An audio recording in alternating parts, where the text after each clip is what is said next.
என்னை கூடிய மனையாளுக்கு என் குலமதில் பலனை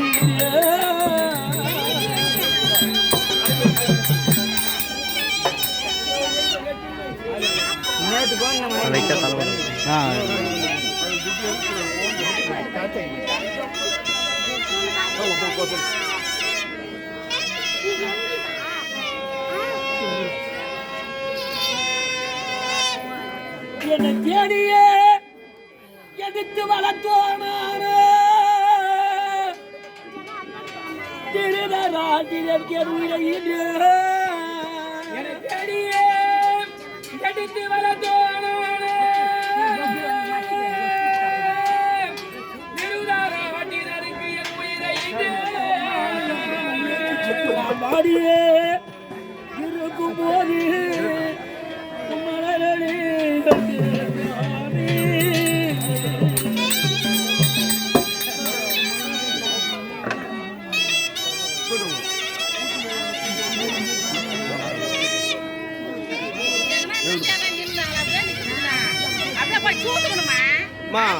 வழிநில்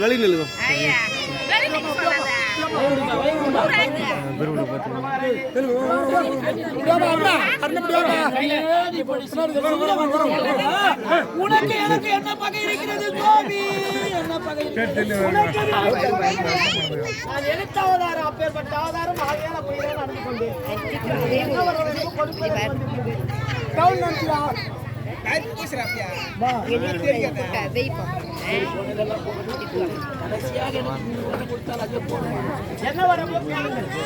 நான் எத்தனை தரம் இறந்து பிறந்தாலும் சரி, ஈடு என்ற குணம் அதற்குண்டான பொருள் என்னுடன் ஒன்று. இரண்டாவது வரம், நான் இறந்த சேதி என் தாயாகிய குந்தமாக என் தாயின் அழுகுதல் என் காதிலே கேட்க வர வேண்டும். என் உயிர் இரண்டாவது வரமா? சரி, அதன் பிறகுதான் என் உயிர். சரி, அப்படியே செய்கிறேன். இரண்டாவது வரம் போச்சு. மூன்றாவது 32 தானம் 31 தானமா செய்திருக்கேன். அன்னதானம் வைக்க மற்ற 31 தானம் செய்திருக்கேன். ஏன் அன்னதானம் செய்கிறேன்? பேர் ஓட்டி மகன் என்றும், ஜாதி கட்டவன் என்றும், வண்டிக்காரன் மகன் என்றும் கிரகத்திலே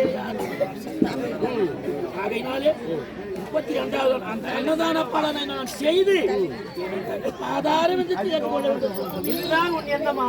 உனக்கு எத்தனையோ இடர்கள் எல்லாம் செய்தேன். உயிர் பார்க்கக்கூடிய நேரத்திலே நல்ல வழியாக ஒரு காட்டுகிறேன். அப்படியானால் நீ அடுத்த பிறவிலே திருச்செங்காட்டூரிலே ஆமாத்தியர் குலத்திலே நீ சிறு தொண்டனாக பிறக்க வேண்டும். உன் மனைவி பொன்னுருவியானவள் வெங்காட்டு நங்கையாக பிறக்க வேண்டும். உன் மகன் விஸ்வக்கேதி சேராவதாக நீங்கள் மூவரும் பிறந்து இந்த பாவூர் என்று சொல்லக்கூடிய கிராமத்திலே பெருமையாக வாழ்ந்து சில நாள் நலிவுற்று பல நாள் இருந்து மக்களால் தேர்ந்தெடுக்கப்பட்ட ஊராட்சி மன்ற தலைவர் அவர்களும் அவருடைய உடற்பிறந்தவர்கள் அனைவரும் ஒன்றாக சேர்ந்து அவருடைய தந்தை சொந்த சேர வேண்டும் என்று கர்ணமோட்சனாக வைத்தார்கள். ஏன்? கர்ணன் எப்படி வாரி வாரி கொடுத்தாரோ அத்தன்மை போல் வாரி கொடுத்து நம் தந்தை வாழ்ந்தார் என்று அத்தகைய ஐயா அவர்களாக வரக்கூடிய உயர் திருவாளர் வரதராஜ் என்று சொல்லக்கூடிய ஐயா அவர்களையும் உன்னையும் என்னுடைய பாதார விந்தத்துக்கு ஏறியாக ஏற்றுக்கொண்டு இன்னும் வரதராஜ் என்று சொல்லக்கூடிய ஆவியானது எங்கேயும் அலையவிட்டாமல் இது இருக்கக்கூடிய தீபத்திலே நிறுத்தி நானே கொண்டு போய் அவர் இல்லத்திலே விடுகிறேன்.